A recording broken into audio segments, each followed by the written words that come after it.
Nous sommes ensemble pour la 45 de BEM TV, la toute première émission de l'année 2025 sur ce programme qui se veut être celui qui vous permet d'avoir beaucoup plus d'informations sur notre vécu quotidien. Nous qui sommes ici à Kinshasa, capitale de la République démocratique du Congo, c'est ici que nous émettons et nous allons avoir le privilège de nous entretenir avec différentes personnalités sur des sujets très importants qui portent sur notre vécu quotidien, je l'ai dit au départ. Mais avant que nous ne commencions cette émission, on va d'abord suivre cette petite annonce publicitaire et puis on se retrouve.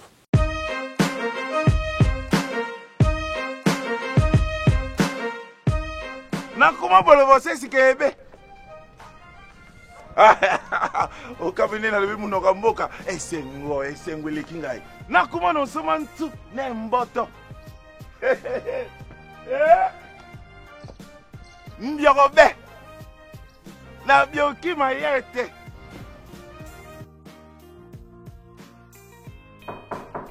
Oui, entrez. Oh, monsieur l'opérateur économique, l'homme d'affaires. Alors, quel bon vent vous ramène chez nous? Oh, Nathalie Sengo. Yo, mais oh, merci bien. Ah bon? Oh, quand bien quitté, na wuti bolobo. Oh, aller-retour na hors bord na ngai. ah bon? Désormais, chaque 2 mois, bolobo, na keta la famille. N'est-ce pas? Ce que le prix à carburant et Kiti, eh bien, Ezabungo, l'ikanisi ya vice-premier ministre, ministre ya économie, na lisungi ya première ministre, mpe na bokasi ya tata mokonza ekolo chef de l'État, Fachi Béton. Oui, après. Oh, Ngalouf Worok. Ngalouf Worok. Ah, justement, c'est un opérateur économique. Aïe qu'on remercier Bisso pour n'ander que prix à carburant et Kiti. Ouais, les aïe sur le prix à carburant et Kiti. Mais bilo quoi bien? Bilo quoi bien papa tcha pour les Kiti te. Galouf. Nous sommes eza pour baza compliqué. Au lieu d'adapter le prix pour la population là, peut bénéficier de la décision du gouvernement à solo lina ba importateur, mais non, bango bazo calé. Donc bango tu vas te barrage. Mais oui. Alors tu peux barrage wana couloir refungwana. Un peu placé là. Bon, c'est quoi? Ah, sikoyo. Bakonzi balobi boy. Oyo akozwama. Mbala oyo. Ah. Et tumbu ya munene kukwela ye. Bakanga bango kaka. Ah mais oui. Bakanga. Mais oui, c'est trop. Yambaloyo. On est ensemble pour la 45 de BEM TV. Nous allons évoquer un sujet qui nous concerne. Quand j'ai dit nous concerne, c'est-à-dire nous, les professionnels des médias, nous, les journalistes au niveau de la presse audiovisuelle, la presse écrite, la presse en ligne, nous sommes concernés par ces sujets car ces derniers temps, notre profession fait face à beaucoup de défis et nous entrons dans ce qu'on appelle une zone de turbulence. Je n'ai pas le pouvoir, encore moins la compétence d'évoquer un sujet aussi costaud que celui-là seul. Je dois pour ce faire, vous donner l'opportunité d'écouter de manière pédagogique des aînés qui ont commencé cette profession bien avant nous et qui ont connu des moments qui ressemblent à ceux-ci, en tout cas, en ce qui concerne la République démocratique du Congo. Je vais commencer par ma droite. J'ai à côté de moi M. Kileba Pokames, le premier vice-président de l'Union nationale de la presse du Congo, mais aussi je n'aime pas dire grand journaliste, mais un éminent journaliste au niveau de la presse écrite. Monsieur Kileba, je vous dis bonjour ou bonsoir. Bonjour Blaise, bonjour à tous les téléspectateurs de BEM TV. Merci beaucoup et merci d'avoir répondu à notre invitation, malgré votre emploi du temps très chargé. Et à ma gauche, c'est un visage que beaucoup de gens connaissent, parce qu'il a été dirigeant de plusieurs médias ici en République démocratique du Congo. Il s'agit de M. Musangana Moïse et il est journaliste depuis des décennies et ce n'est pas moindre journaliste, en tout cas les lettres de noblesse, il les a. M. Musangana, je vous dis bonjour. Bonjour Blaise. Merci d'avoir répondu à notre invitation. Oh, je ne pouvais que faire ça. Merci. Je commence d'abord justement par une question qui va vous intéresser tous deux. Est-ce qu'il est facile d'être journaliste en République démocratique du Congo de nos jours selon ces contextes? Pas du tout. Pas du tout facile d'être journaliste en République démocratique du Congo. Et parce que le contexte lui-même est très pesant et les paramètres de l'exercice de la profession sont encore très oppressants et du coup, il n'est pas facile de l'être. Mais nous le sommes. Bon, nous sommes là. Alors, je pose la même question à M. Msangana, le confrère Msangana Moïse. Est-ce que c'est facile d'être ce qu'on en est aujourd'hui, journaliste, dans ces contextes congolais? Bon, c'est pas facile, hein, comme l'a dit mon confrère Kileba. Il faut dire que la situation que nous connaissons, la situation politique, la situation socio-économique, fait que il y a beaucoup de pesanteurs sur la profession, et il faut aussi dire qu'en dehors de ça, il y a aussi le fait qu'on accuse un déficit même sur le plan de la formation. Ce qui fait qu'aujourd'hui, quand on voit les jeunes gens qu'on est en train de produire dans les écoles de journalisme, même dans la communication, il n'y a que très peu qui se distinguent. Donc tout cela fait que quand vous ajoutez cet élément de la formation qui est de plus en plus au rabais, et ça s'ajoute aux autres paramètres que nous avons indiqués tout à l'heure, politique, socio-économique, ça devient vraiment très compliqué. Mais il faut faire avec. C'est pourquoi nous venons de nous doter De nouveaux textes. De nouveaux textes, de nouveaux dirigeants. Statuts, dirigeants. Et c'est en principe pour pouvoir le faire, mais nous ne sommes pas seuls acteurs. Nous avons, comme acteurs aussi, nous avons les CESAC, sans oublier les ministères de la communication et des médias. Je crois que nous formons une constellation et c'est nous tous qui devons fournir les efforts pour que le journalisme, s'il a perdu ses lettres de noblesse, en tout cas qu'il essaye un peu d'en récupérer. Voilà. Mais justement, vous avez déjà planté le décor par rapport à ce que nous allons nous dire tout à l'heure. Mais le contexte, c'est vrai qu'il est socio-économique, il est politique, mais il est particulièrement ou éminemment sécuritaire ces jours-ci. Au regard de ce que nous sommes en train de vivre au niveau de l'actualité, c'est vrai que nous sommes agressés par un pays qui est voisin. Tous les rapports le disent, le Rwanda. Mais officiellement, on n'est pas en guerre contre le Rwanda.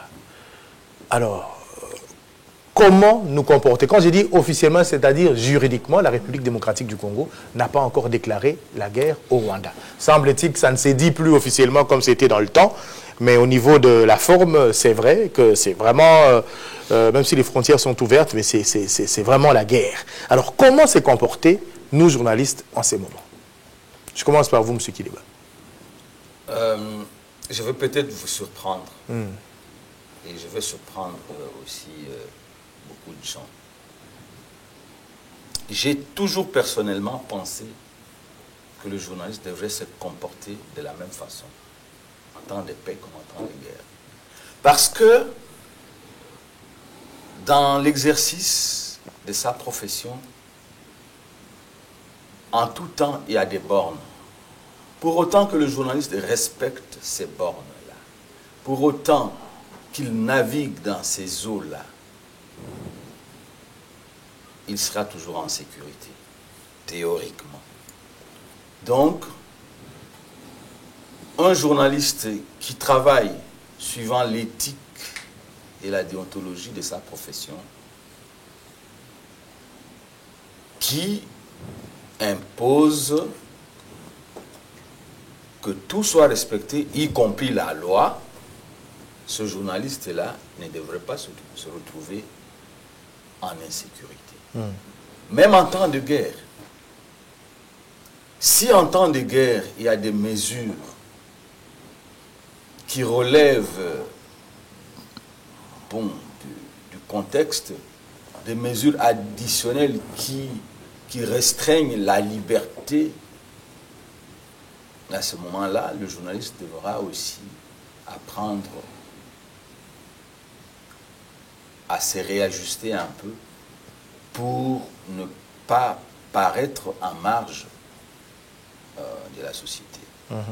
Donc je me dis que même maintenant que la guerre ait été déclarée officiellement ou pas, le journaliste qui travaillerait, ou le journaliste qui travaille suivant ces prescrits-là, il pourrait toujours vivre en sécurité. Mais attention,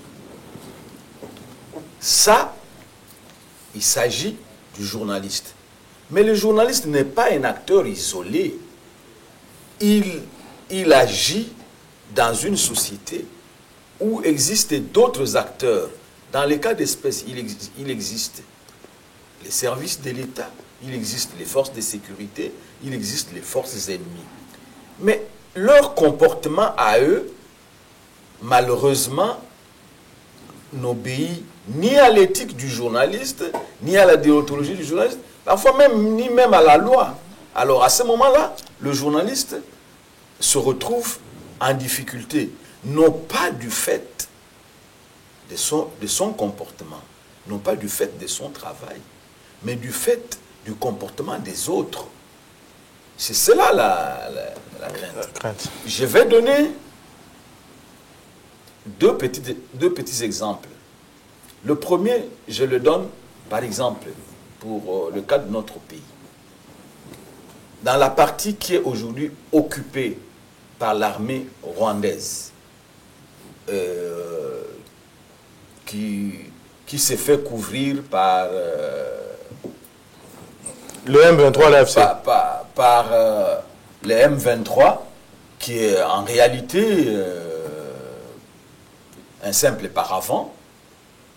Donc, dans ces territoires-là, le comportement de ces paravents du Rwanda vis-à-vis des médias n'est pas dicté par le comportement. Que le journaliste soit correct ou qu'il ne le soit pas, eux, ils ne respecteront pas le travail du journaliste. Déjà, pour eux, le fait que, par exemple, si un journaliste se retrouve dans ces territoires-là, il dit que l'armée congolaise a fait des exploits, a gagné du terrain, déjà, l'occupant rwandais n'acceptera pas qu'un journaliste le dise. Pourtant, les faits l'attestent. De l'autre côté, l'autre exemple, c'est pareil aussi.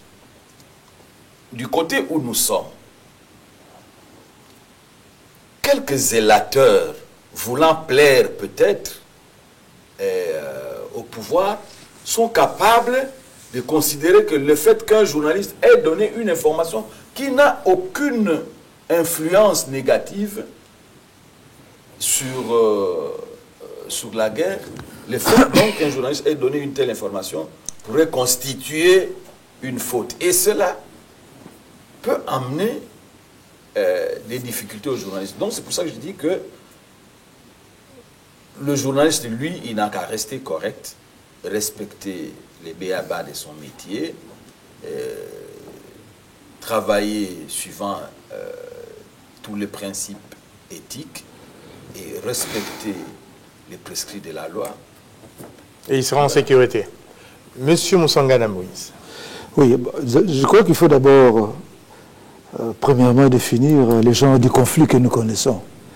Parce que vous avez parlé tout à l'heure que la guerre n'a pas été officiellement déclarée par la République démocratique du Congo, avec raison aussi, bien sûr, parce que les conflits que nous connaissons, c'est ce qu'on appelle en droit de guerre, qui est même le droit humanitaire, c'est les conflits armés internes internationalisés.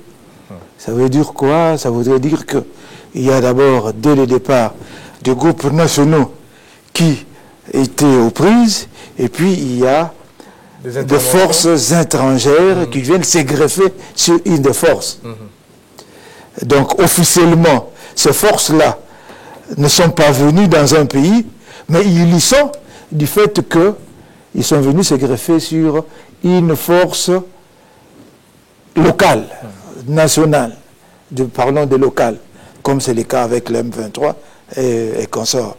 C'est ainsi que le Rwanda et consorts jouent avec le vocabulaire et consorts. Je crois qu'un jour, si la République démocratique du Congo arrive à repousser les agresseurs et peut exercer un droit de poursuite jusqu'au Rwanda, je crois que c'est à ce moment-là que débutera la vraie guerre. Que de part et d'autre, il y aura la guerre. Si nous exerçons une poursuite, c'est-à-dire qu'il faudrait qu'on arrive à repousser ceux qui nous attaquent et le faire reculer juste dans leur pays.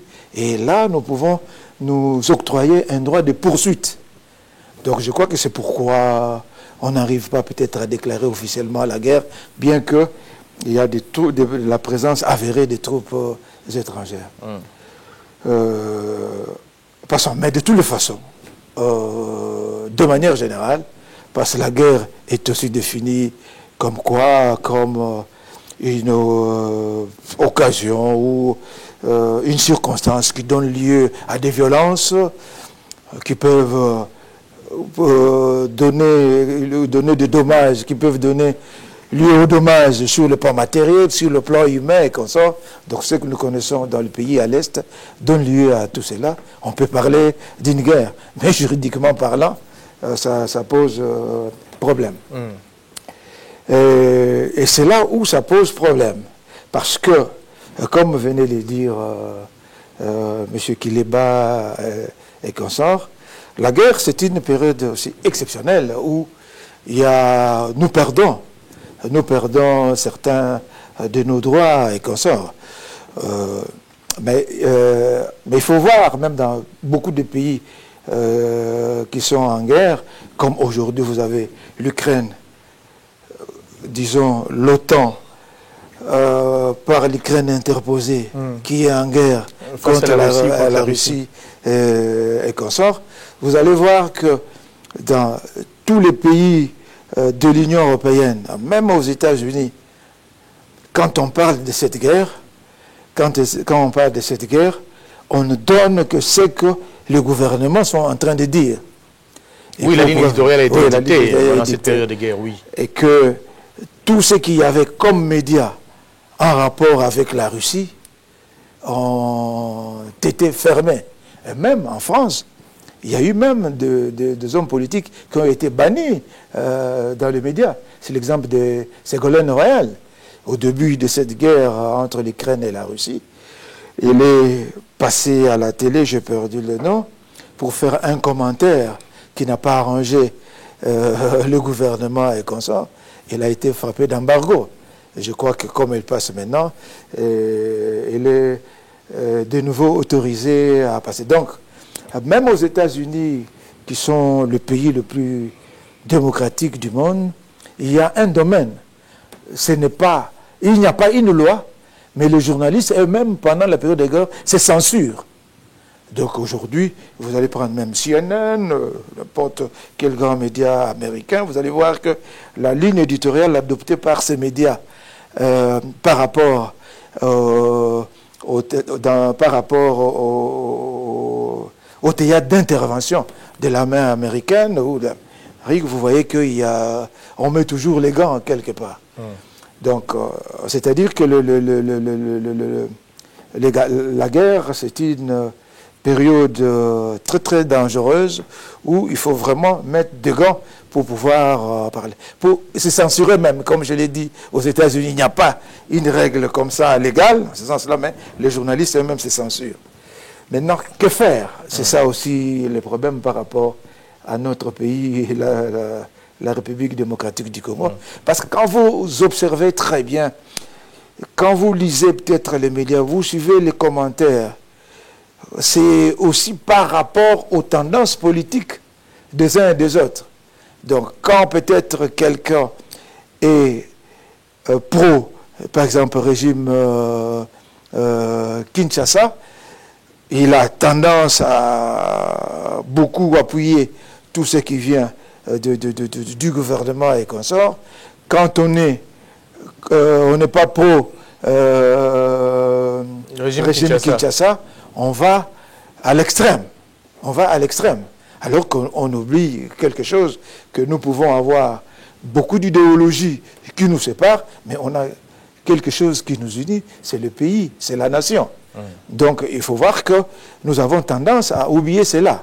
Et je crois que même le ministre Mouyaya l'a noté dans son dernier briefing en disant que il y a quand même certains journalistes qui arrivent à faire l'apologie de l'ennemi. Je crois que même entre nous, nous le disons souvent, peut-être pas sur la place publique. Mais c'est comment, pour ne pas vous interrompre, mais comment est-ce qu'on peut faire l'apologie de l'ennemi?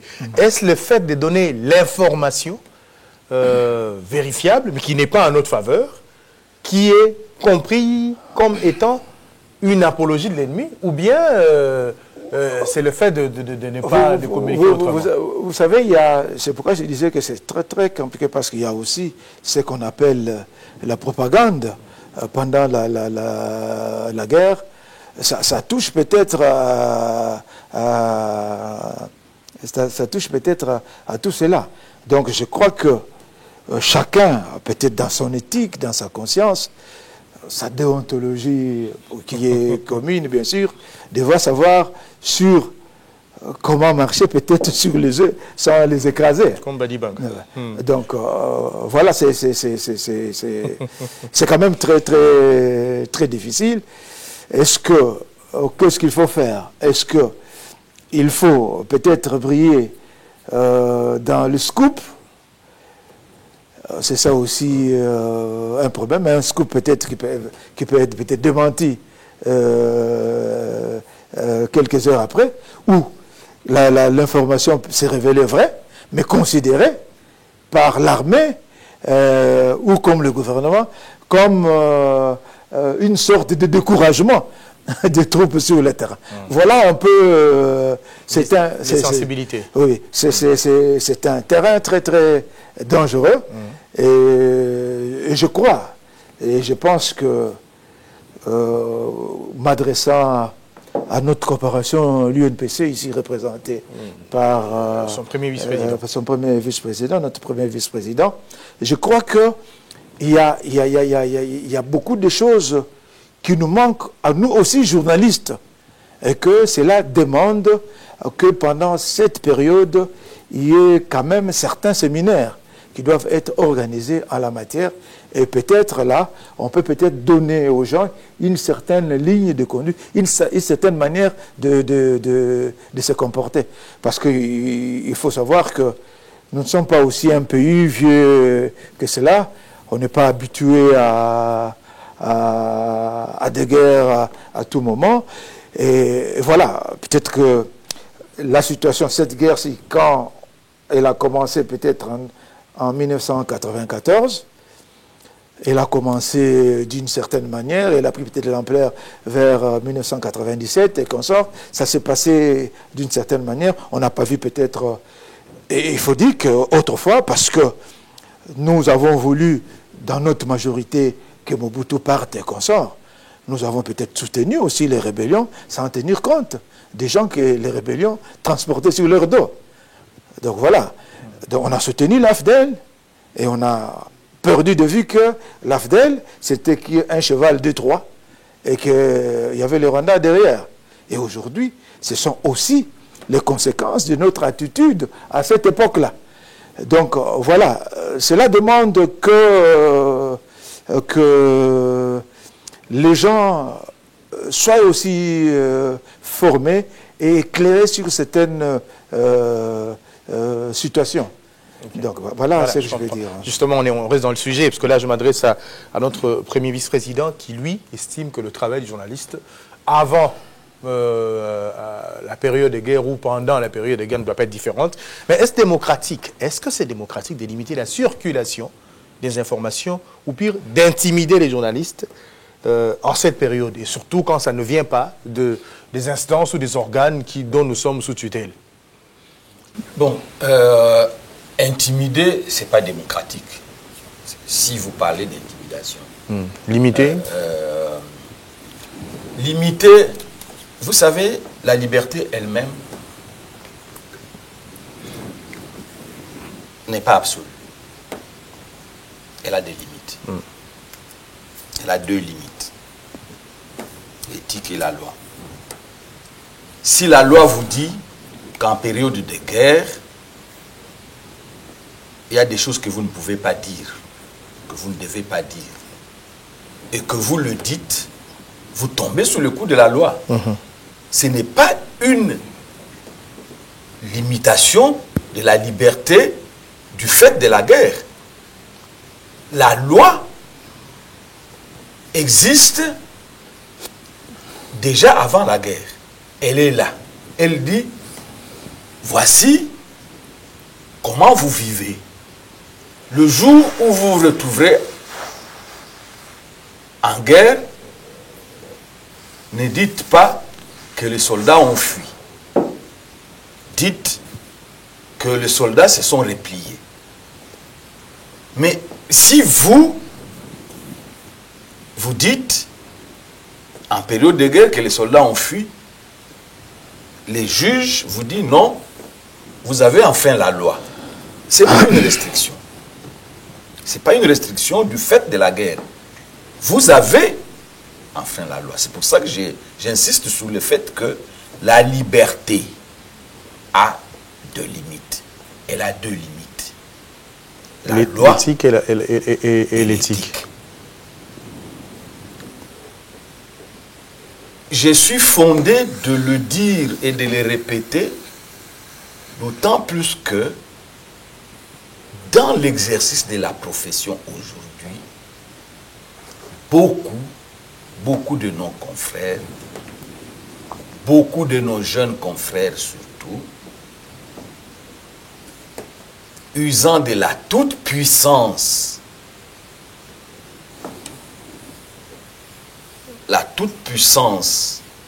du numérique, se croient tout permis. Non.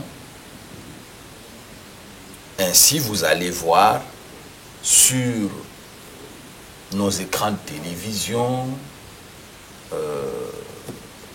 nos ordinateurs, nos téléphones, des images horribles qui sont diffusées, soi-disant, par des journalistes. Cela pose problème. Il y a un problème d'éthique, certainement des formations à l'origine, et puis, après, on tombe sous le coup de la loi. Donc, je dis que la liberté n'est pas absolue, elle a quand même des limites, et surtout en temps de guerre, du fait de la sécurité. Parce que vous avez beau être un bon journaliste, mais si ce que vous allez dire, ce que vous allez écrire vous amène à la mort,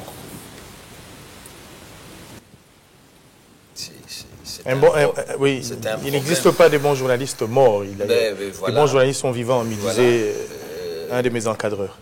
Voilà, donc il faut être vivant, il faut savoir se sécuriser et savoir sécuriser même vos lecteurs et vos téléspectateurs. Mais cela ne doit pas signifier que en face du journaliste, il doit exister des forces qui doivent l'obliger à déposer des armes. Non.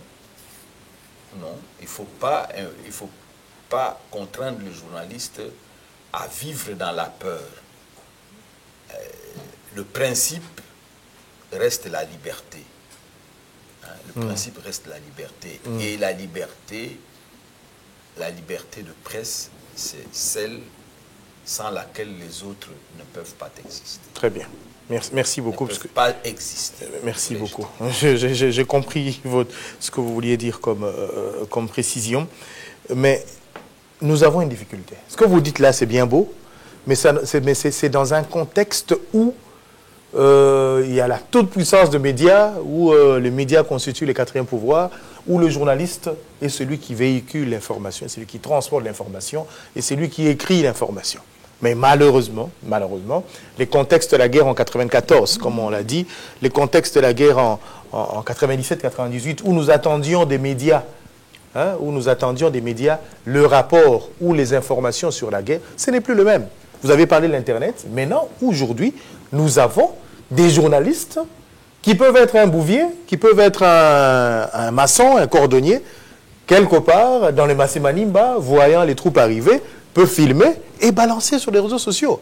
Donc, est-ce que nous ne pensons pas que nous sommes en train de nous en prendre? Certes, les médias, les professionnels des médias constituent les quatrièmes pouvoirs, mais l'information circule dans nos téléphones beaucoup plus vite qu'elle n'est circulée à l'époque. Alors, comment faire face à ces journalistes qui, eux, donnent des informations comme ils veulent et des informations qui, deux fois, sont avérées, établies, image à l'appui?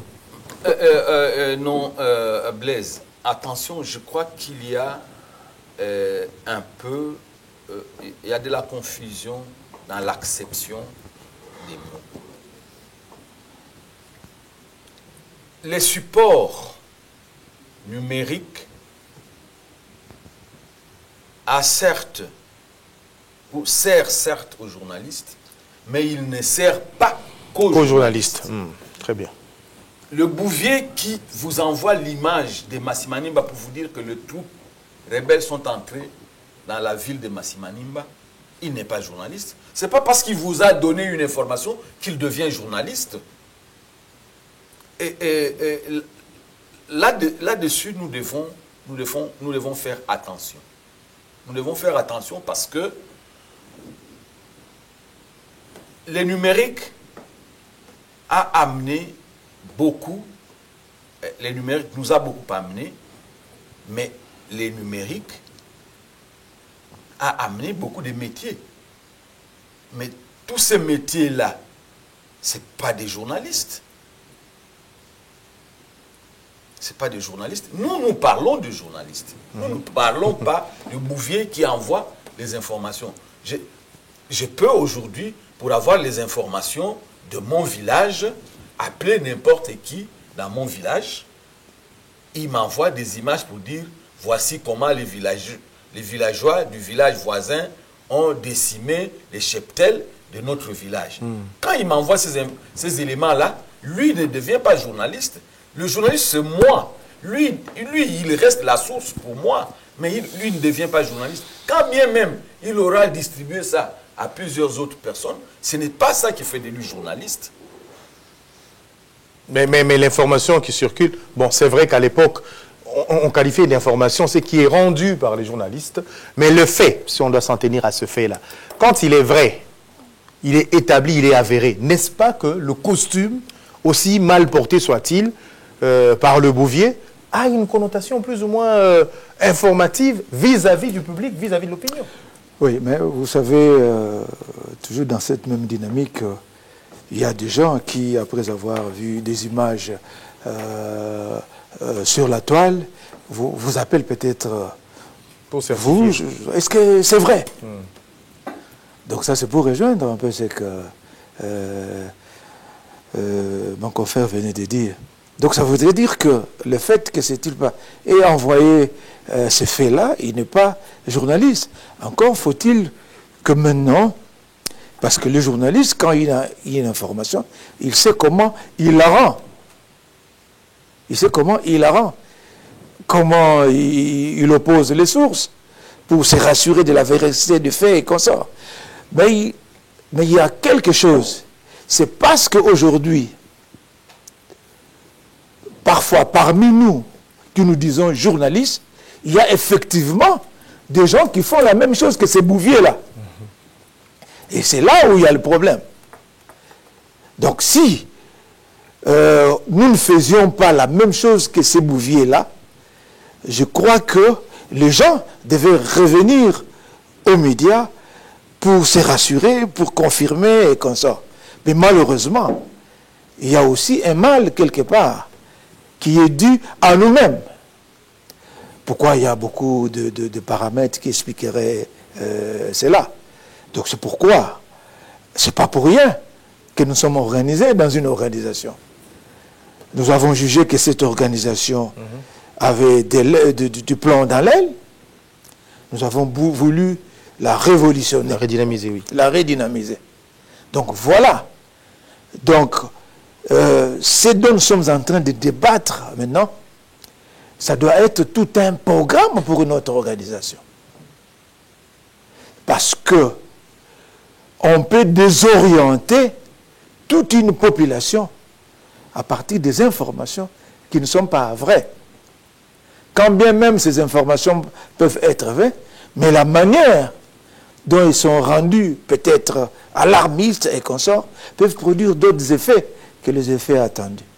Donc voilà, donc je pense que il va de notre propre conscience, nous qui sommes journalistes, nous disons que nous devons aussi changer l'ordre des choses pour que nous soyons différents de ces bouviers-là. Voilà.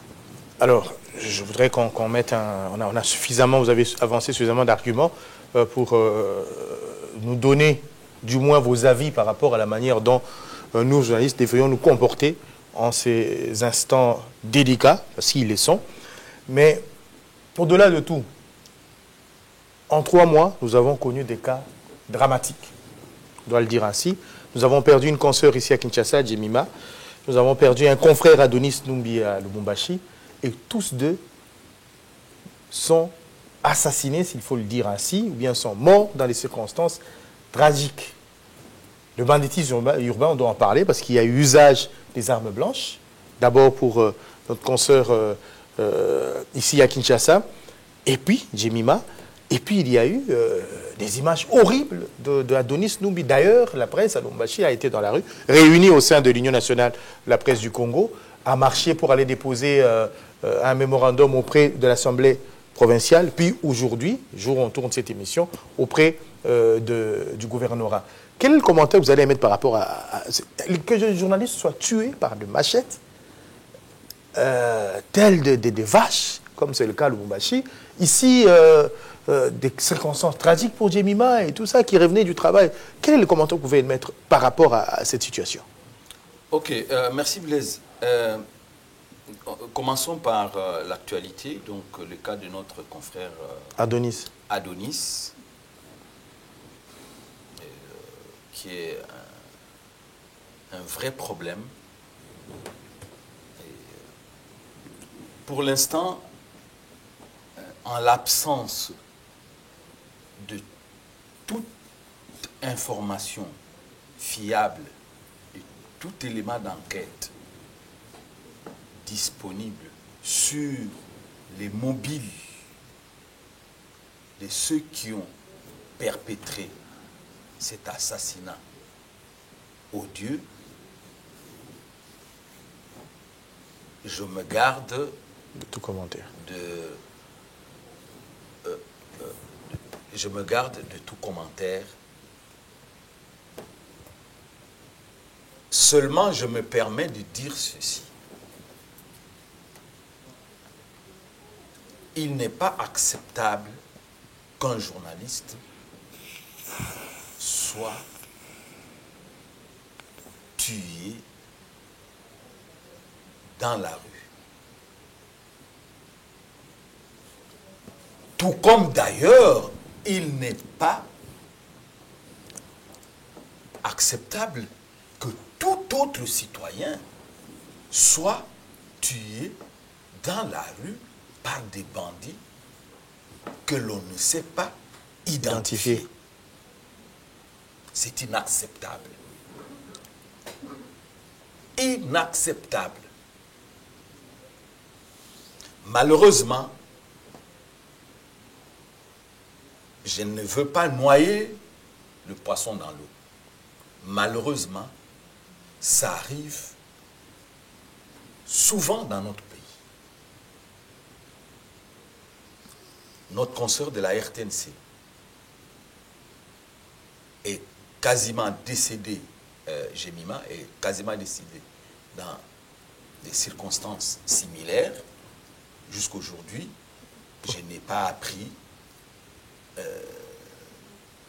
qu'une enquête, une piste a été décelée. Voilà. Mais en dehors des journalistes, il y a bien des citoyens qui sont m'acheter tous les jours, tuer. Cela devrait nous interpeller. Je note donc que la société congolaise elle-même est entrée dans l'insécurité. Et des bandits, qu'ils soient Koulouna ou tout autre bandit, peuvent opérer impunément. Donc il y a là, à mon point de vue, absence de l'État. Et là où l'État est absent, l'anarchie s'installe, la chienlit s'installe et on peut déplorer ces genres d'assassinats tragiques. Merci beaucoup. Alors, s'il vous plaît, deuxième... Je vous en prie. Deuxième vous aviez dit qu'on commencerait par l'actualité. Oui. Deuxième point. Pour ce qui concerne notre confrère Adonis, il faut déplorer le comportement des autorités provinciales. Nous tous, journalistes, avocats, magistrats, tout le monde, toute la société congolaise, toute la population congolaise, nous avons pour garant de notre sécurité l'État. C'est l'État qui nous protège tous. Et lorsque le journaliste, touché dans leur chair, manifeste leur indignation, leur colère, et se présente devant les autorités provinciales pour leur exprimer leur dépit, les autorités provinciales se sont comportées comme si les journalistes étaient des moins que rien. Ça, c'est inacceptable. Bon, maintenant, aujourd'hui, elles se sont ravisées. Aux dernières nouvelles, le gouverneur a bien accepté de recevoir la délégation des journalistes représentée par l'UNPC, mais les journalistes s'y sont rendus tous pour lire leur mémoire, leur mémo, et le remettre aux autorités. Oui, mais et cela à l'endroit de toutes les autorités, qu'elles soient provinciales ou nationales, apprendre à respecter les citoyens. Surtout lorsqu'ils crient leur désolation, lorsqu'ils crient leur peine. Il ne faut pas se réfugier derrière des considérations politiques ou politiciennes pour repousser des citoyens qui viennent exprimer leur colère. Leur colère du fait du comportement des inciviques. Pour l'instant, on considère que c'est des inciviques, jusqu'à ce que l'enquête et la justice établissent des responsabilités. D'autres responsabilités. Monsieur Moussangana, vous êtes les derniers intervenus par rapport à ces sujets. Bon, il faut dire d'abord paix aux âmes DJ Mima et Adonis. Ils sont arrachés comme ça en plein nage. C'est bien malheureux, alors qu'ils avaient, ils avaient tout l'avenir devant eux. Mais il faut dire qu'il faut distinguer les choses. Est-ce crime crapuleux ou un assassinat pour certaines motivations, surtout politiques? Mais quand, en attendant, bien sûr, que les différentes enquêtes aboutissent, il faut dire que ça tombe dans le cadre des crimes capitulés, dont un banditisme urbain. Mais c'est là qu'il faut condamner ce virus qu'on a laissé couver. Oui, parce que c'est depuis, ici à Kinshasa, l'histoire des Kuluna, on en parle depuis 2008.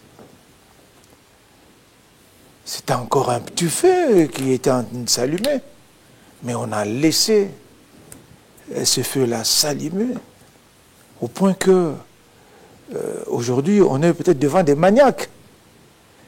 Je l'ai dit pourquoi.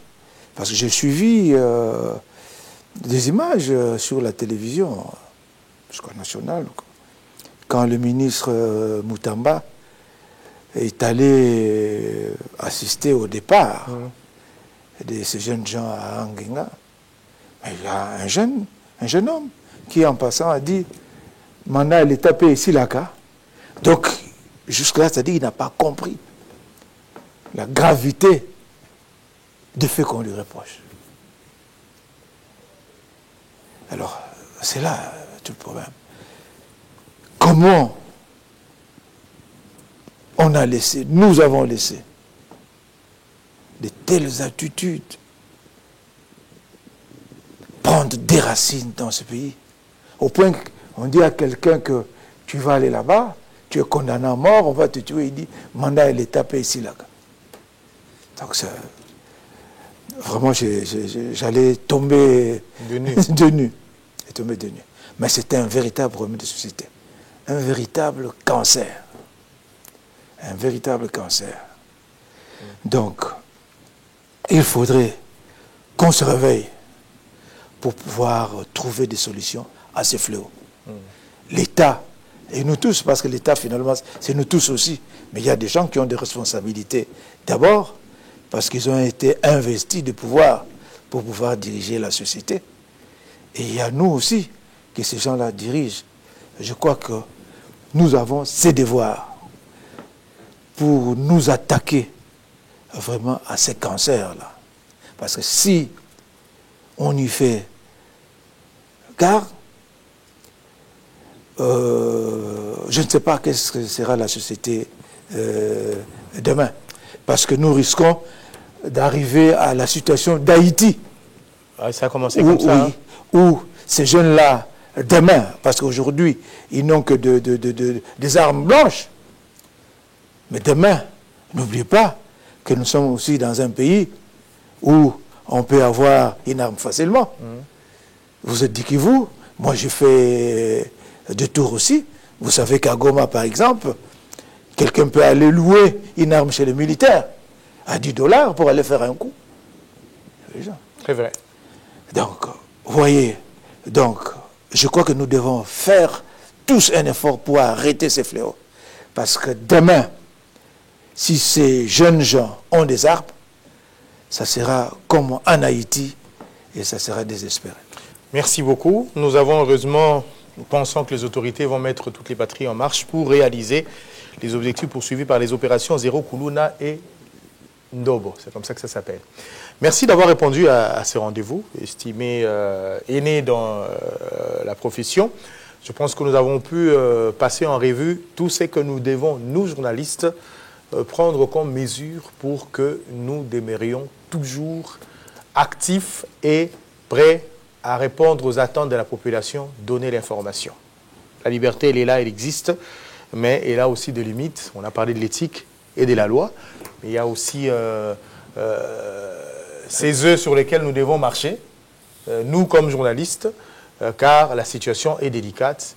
Retenons ce que les aînés ont dit et ayons en tout cas le sens de, comment on appelle ça, au niveau de la religion, on parle de discernement, c'est le mot, merci, je le cherchais. Ayons le sens de discernement pour que nous soyons en paix. Merci de nous avoir suivis et très bonne suite des programmes sur BM Télévision. Au revoir.